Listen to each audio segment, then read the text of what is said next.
warahmatullahi wabarakatuh.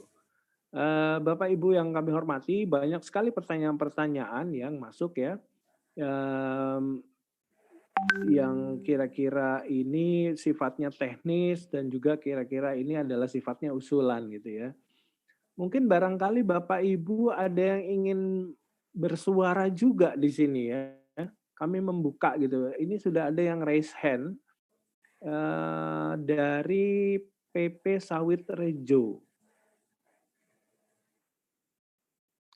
Bisa minta dibantu, silakan mungkin yang dari PP Sawit Rejo. Itu aja yang tadi. Sudah raise hand ini. Tadi. Mungkin ingin bertanya, berdiskusi, silakan nama dan dengan siapa, apakah ini Bapak Guru ataukah Bapak pimpinan kepala sekolah. Di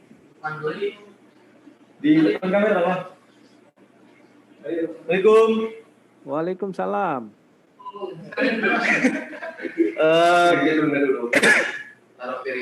Kami dari Pondok Pesantren Sawit Rejo mau usul Pak dari yayasan, perlu adanya buku panduan atau kurikulum dalam membentuk karakter sesuai dengan tingkat sekolah Pak. Mungkin ada dari tingkat SD, SMP, SMA dan mahasiswa. Baik untuk guru sekolahnya, guru pondok dan orang tua. Tujuannya apa? Tujuannya agar sinergi kesamaan persepsi dalam membentuk karakter anak antara guru, orang tua dan guru sekolah Pak. Karena disinyalir masih banyak antara guru sekolah, kemudian guru pondok dan orang tua selama ini masih belum ada sinergi gitu loh Pak. Jadi perlu diadakannya buku panduan atau kurikulum khusus gitu. Oke. Itu aja Mas. Ya Pak, alhamdulillah, jazakumullahu khairan. Amin. Oke ya, ditampung dulu pertanyaannya dan mohon kiranya Bapak Ibu yang sedang mengikuti acara ini, para hadirin, supaya tetap bisa menjaga protokol kesehatannya. Maskernya dipakai, jaga jarak ya. Kita ini karena dilihat seluruh Indonesia gitu ya, maka kita harus bisa menyesuaikan dengan situasi yang ada sekarang ya. Mohon Mas Kolek sekali lagi bisa menetapi protokol kesehatan. Kemudian juga ada yang raise hand dari Mukhlisin, Pak Sidik. Batui.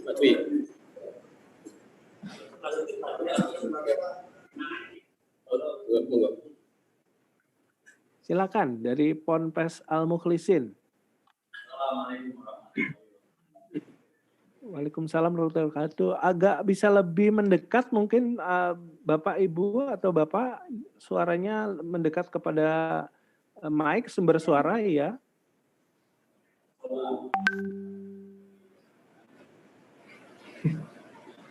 Silakan Bapak. Bentar Pak. Masuk coba deh. Masuk hijau ini masuk.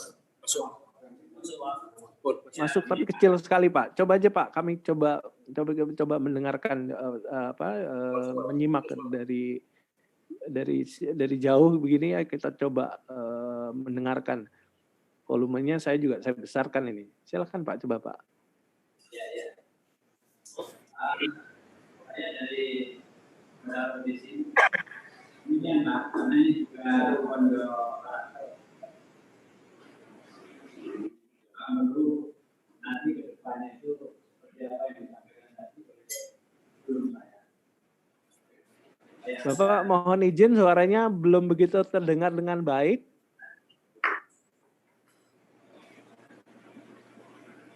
Ini dibuka mau nih. Nah, pun nak ada pun. Halo. Coba. Ini hijau ini pun.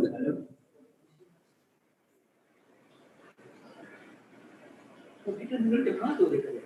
Halo. Kita dulu. Ya, silakan. Enggak jelas kode Pak. Ada rasanya lebih. Tadi klik itunya jadi dari sana udah saya izin masuk lah. Dulu. Sampai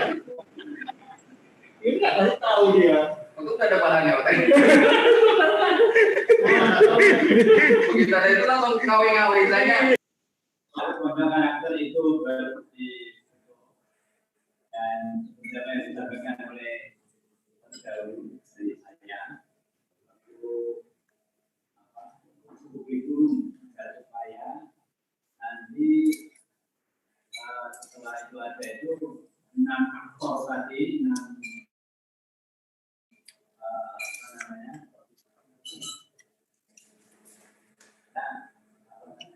yang mengelola Pengelola, oke. perlu ada rumusan yang sama. Seperti apa yang tadi disampaikan di sukses nomor 24 kali gimana. Iya. Ini memang perlu diusahakan, Pak. Nah, maka tim yang ada di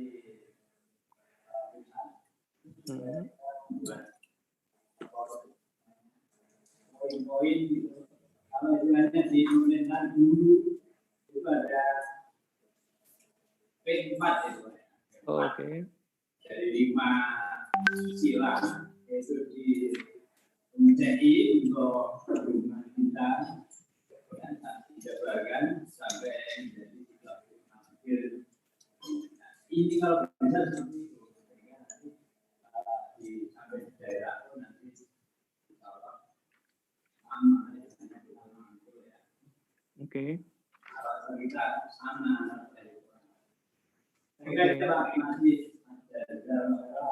Amin, amin. Assalamualaikum warahmatullahi wabarakatuh. Baik ya, sambil diraba ini pertanyaannya kira-kira adalah soal poin-poin 6 Tobiat Luhur dengan 4 tali keimanan yang pertanyaan dari Ponpes Al-Mukhlisin. Kemudian dari pondok apa tadi itu Sawitrejo itu bertanya soal panduan, Pak. Silakan mungkin Pak Baseng bisa ditanggapi, Pak. Ya, alhamdulillah jazakallahu khairan Pak Rio. Ada 2 pertanyaan. Yang pertama dari Sawitrejo mengenai buku panduan itu ya.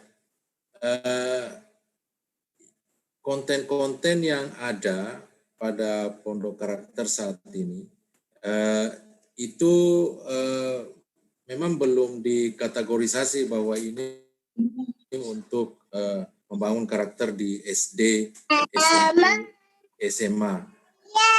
Tetapi ada satu materi yang bisa kita lihat di situ yang mencoba memperlihatkan perkembangan sosial, perkembangan psikologi dari anak mulai dari umur 1 tahun sampai kemudian umur SMA itu. Setiap tahunnya ada fase-fasenya.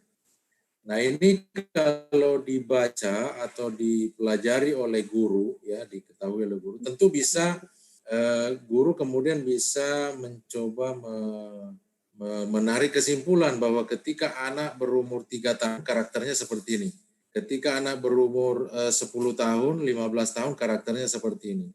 Jadi dari situ kemudian kita harapkan maka para pendidik mulai dari kepala sekolah, guru, pamong dan sebagainya itu ya memiliki pemahaman tentang fase-fase perkembangan psikologi si anak. Dari situ kemudian ya bisa merumuskan sendiri nantinya ya bahwa kalau di SD seperti ini ya. Tapi usulannya tadi ya bagus sekali. Alhamdulillah jazakallahu khairan. Ini untuk kemudian kita bisa lebih memfokuskan bahwa kalau misalnya di anak SD karena karakternya anak SD masih seperti ini sesuai dengan teori psikologi itu tadi, maka itu kemudian bisa kita jadikan dasar untuk membuat panduan itu. Insya Allah nanti masukan itu kita coba godok lagi di tim konten kreator untuk kemudian mencoba memilah pendidikan karakter itu berdasarkan umur anak. Saya kira demikian Pak Rio. Kemudian pertanyaan yang kedua dari Pak Sigit yang Pak Muhlisin itu yang mengenai Trisukses ya, terus kemudian 4 tali keimanan, 6 Tobiat Luhur. Seperti yang kami sampaikan tadi di awal bahwa di satuan pendidikan itu kan ada 2 kurikulum yang bekerja ya. Satu kurikulum pondok ya yang mengarahkan anak-anak didik itu, siswa atau murid itu untuk menjadi mubalek, mubaligot. Satu kemudian kurikulum sekolah ya, yang untuk pelajaran-pelajaran umumnya di sekolah itu. Nah, tentu bagian terbesarnya mengenai 4 tali keimanan, terus kemudian 6 tobiat luhur, lalu kemudian Trisukses itu ya, itu ini lebih heavy, lebih banyak dikerjakan oleh kurikulum pondoknya. Tapi bukan berarti bahwa nanti tidak ada yang akan masuk di kurikulum sekolahnya itu ya. Jadi ini nanti dikerjakan bersama. Jadi untuk pondok karakter karena masih fokus pada stakeholdernya itu adalah pengelola sekolah, kepala sekolah, guru ya, terus kemudian tenaga administrasi di sekolah yang lebih banyak kontennya kepada pendidikan umum, maka konten daripada pondok karakter ini itu lebih heavy kepada pendidikan karakter yang diperuntukkan bagi 6 stakeholder itu tadi ya. Adapun misalnya mengenai konten-konten yang terkait dengan 6 tobiat luhur, 4 tali keimanan ya, dari sukses ya kecuali mandirinya itu, yaitu akan dikelola menjadi substansi daripada kurikulum pondok yang ada di masing-masing sekolah, sehingga itu jalurnya masing-masing ada. Tapi ya kami akui juga di dalam prakteknya nanti insya Allah itu ada irisan-irisan ya. Saya ambil contoh misalnya ketika kita mengajarkan karakter jujur ya, salah satu karakter dari 6 tobiat luhur ya. Nah itu guru di sekolah ya, guru matematika, guru biologi, guru apapun itu ya, itu bisa menjadi ujung tombak di dalam mengajarkan karakter jujur itu tadi. Bagaimana caranya? Ya ada 2. Guru itu sendiri harus menjadi role model. Jadi gurunya sendiri harus jujur ya untuk mengajarkan karakter kejujuran, ya gurunya harus jujur. Ya kalau dijanji anak-anak bahwa besok kita akan belajar bab ini, ya dia harus tepati itu. Ya. Begitu pula kalau ada perkataan-perkataan dari guru itu harus dia tepati ya. Sehingga dia bisa menjadi role model. Itu yang saya maksudkan tadi, irisan-irisan akan ada itu. Ya, contoh lain misalnya di 6 tobiat luhur karakter amanah misalnya. Ya guru ya harus amanah juga kalau dikasih tugas untuk mengajar dengan baik misalnya. Ya ada target-target yang sudah ditetapkan oleh kurikulum. Ya dalam 1 semester ini dia harus menyelesaikan chapter seluruh satuan-satuan itu. Ya guru harus amanah juga ya supaya murid-muridnya itu tahu bahwa ternyata guru kita ini amanah ya, dan dia menjadi role model. Itu murid kemudian menjadi tidak bingung itu nanti karena apa yang diucapkan oleh kurikulum pondok bahwa orang harus amanah, orang harus jujur, kemudian itu bisa diperankan oleh gurunya di dalam kelas. Guru biologi bisa memerankan itu, guru matematika bisa memerankan itu. Ini yang saya bilang tadi. Ini yang kami maksud di pondok karakter itu sebagai sinergis gitu ya. Jangan sampai kurikulum pondok mengatakan 6 tobiat luhur, tetapi yang anak-anak di kesehariannya itu yang dia lihat, kok beda ini, guru biologinya tidak jujur lah misalnya, tidak amanah, kan jadi bingung itu anak-anak. Ya, jadi makanya ini harus sinergi. Nah, seperti itu konsepnya pondok karakter. Demikian Pak Rio. Assalamualaikum warahmatullahi wabarakatuh. Waalaikumsalam warahmatullahi wabarakatuh.